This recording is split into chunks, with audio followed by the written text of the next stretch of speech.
Jimmy. Seriously, the time is up. People are hip to this kind of stuff. I'm here tonight to blow the lid off it, to be the whistleblower. I'm sick and tired of the secrets and the lies. You know, look at him trying to count it out. It's hilarious, hilarious. Jim Carrey is slightly peeling back the curtain on Hollywood's darkest secrets.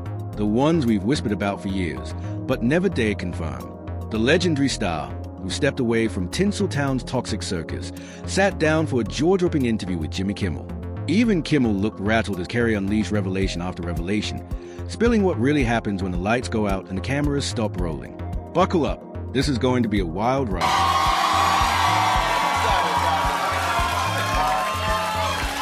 Is that a gang sign? Have you, Oh, like you don't know what it is. You don't know what that is. I have no idea. You don't know. Jimmy Fallon doesn't know. David Letterman doesn't know. We don't know. All the comics and show business don't know what this is. Right? Yeah. What is it? Come on, Jimmy. Seriously, the time is up. People are hip to this kind of stuff. I'm here tonight to blow the lid off it, to be the whistleblower. I'm sick and tired of the secrets and the lies. It is the secret symbol of the Illuminati, and you're a part of it, and it is the all-mocking tongue. You could practically see Jimmy Kimmel squirm in his chair as Jim Carrey dropped a bombshell that confirmed what many of us have quietly suspected for years, that these so-called woke activists masquerading as comedians are all cut from the same cloth, part of the same echo chamber. Carrey, ever the master of disguise, cloaked his revelations in layers of humor, almost as if to soften the blow or dodge the inevitable backlash. But beneath the laughs, the message was crystal clear. He wasn't just joking. He was exposing something real. And everyone watching could feel it. I'm sick of it. I want everybody to be in on the joke, man. You know what I mean? For years now, talk show hosts, people on television, people in sitcoms have been hired by the government to throw you off the track, to distract you, to make you laugh and stuff like that, make you happy and docile so you don't know what's really going on. You know, and they get out there in the woods in a circle naked and they decide these things. Jim Carrey's honesty here is nothing short of refreshing. For the past decade, it feels like every comedian, late-night host, and journalist has been reading from the same script, singing the same tired chorus of politically correct talking points. What once was comedy and entertainment has slowly turned into a lecture hall where laughing at the wrong joke can get you cancelled. And it wasn't just the media. Even our biggest corporations and household brands jumped on the bandwagon, parading their woke credentials as if it were a badge of honor, while quietly abandoning common sense. From ad campaigns to award shows, everything began to look the same, polished, hollow, and dripping with virtue signaling. That's why Carrey's willingness to break the mold, to actually say what so many of us are thinking, feels like a breath of fresh air in an industry drowning in conformity. You know, look at him trying to count it out. It's hilarious, hilarious. And, you know, and I'm sick of, hold on a second. You know what they're trying to do? Who? This thing is buzzing, hold on. They're trying to turn us into, consumer drones of some sort. Hold on, I just gotta get this. And, yeah. Yeah, listen, I'm in the middle of blowing the lid off some,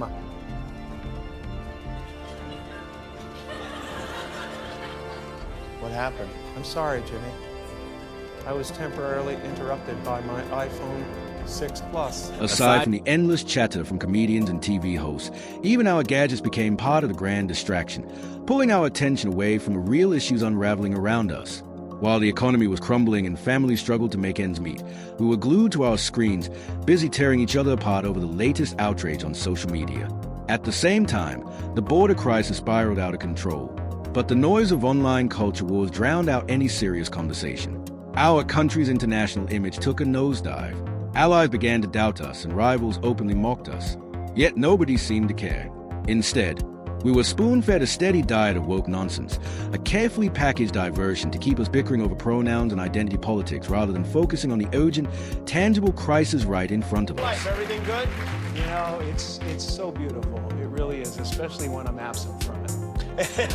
You feel like you're separated from the rest of the world and what's going on? No, not separated at all. In fact, it's the exact opposite. You know, don't get me wrong, you know, Jim Carrey is a great character, and I was lucky to get the part.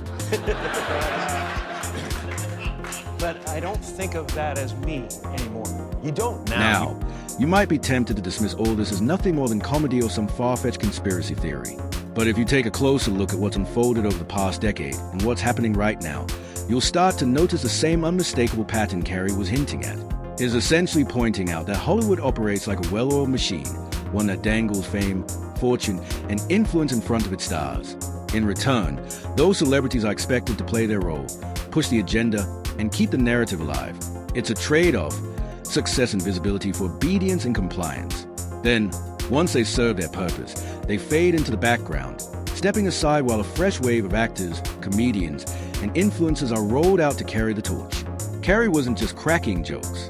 He was shining a light on the cycle that keeps repeating. No, I used to be a guy who was experiencing the world, and now I feel like the world and the universe experiencing a guy. I think we got a kind of little been a taste shift. of that just a moment ago. Yeah. Yeah. And does the beard have anything to do with that? Well, here's the thing. The beard, yes. Everywhere I go, people talk about the beard. They go, what are you doing? Why are you growing a beard? Why are you growing a beard? It's like they can't really think about anything else. It's just not, cohesive. There's something different about me, and it's that damn beard. And wherever I show up, it becomes the story, Right. It's a bigger star than me at this point. Mm-hmm. And is that good? It has its own Twitter. It does? Yeah, it's really good. Yeah. Thank God it likes me. Fortunately, not every celebrity chose to play along with the machine. A few sharp-eyed individuals recognized exactly what was happening, how this carefully orchestrated system wasn't just choking real art and authentic entertainment, but was also quietly corroding the very fabric of the country. And rather than sell out, they decided to stand their ground. Of course, the punishment was swift and brutal. The same media that once praised them turned on them overnight, painting them as villains, outcasts, or dangerous voices. Yet, against all odds, they survived. And in many cases, they thrived outside the system. Take Joe Rogan, who built a massive following by refusing to censor himself. Gina Carano, who stood tall even after Disney cut her loose. Elon Musk, who openly challenges narratives while reshaping entire industries. Or Rob Schneider, who uses his platform to call out the hypocrisy. These are proof the machine isn't invincible. I'm saying that it's an emotional response. Right. I'm and not that's on the not, page. And that's not a good idea, emotional responses. Let's use this and not this. That's why. Thank you. Bill Maher, once hailed as a poster child of the woke revolution, eventually had to step off the bus when it started veering straight into Crazy Town. For years, he was embraced as part of the movement. But when the ideology began eating itself alive, Maher chose logic over blind loyalty. In one of his sharpest critiques, he directed his words toward another late-night darling, Stephen Colbert. Maher's advice was simple yet powerful. Stop leaning so heavily on emotions and start engaging the mind. As he explained, emotions are fickle. They flare up, fade, and shift with cultural winds. But the head, the rational side, remains steady, capable of navigating through chaos with consistency. Maher wasn't just offering friendly advice. He was challenging Colbert to rise above the emotional theatrics and start thinking critically. It was a wake-up call, not just for Colbert, but for the entire comedy establishment. Saw the dismissal of a very well-known chat show host in America last night, Mr. Kimmel. Is free speech more under attack in Britain or America? Well, Jimmy Kimmel was fired because he had bad ratings more than anything else, and he said a horrible thing about a great gentleman known as Charlie Kirk. And Jimmy Kimmel is not a talented person. He had very bad ratings, and they should have fired him a long time ago. So, you can call that free speech or not. He was fired for lack of talent. So, Kimmel's firing has gone public, and right on cue, the usual suspects are blaming it on Trump, crying about an attack on free speech. But let's be honest, this has nothing to do with free speech and everything to do with Kimmel being just another cog in the machine. For years, he played his role perfectly, parroting the narrative, mocking the wrong side, and pushing the exact agenda he was planted to promote. Alongside Colbert, he became one of late night's biggest mouthpieces, serving up politics disguised as comedy. But here's the thing about the machine. It uses people until they're no longer useful. And now that the narrative has crumbled and audiences have tuned out, the machine has no need for Kimmel anymore.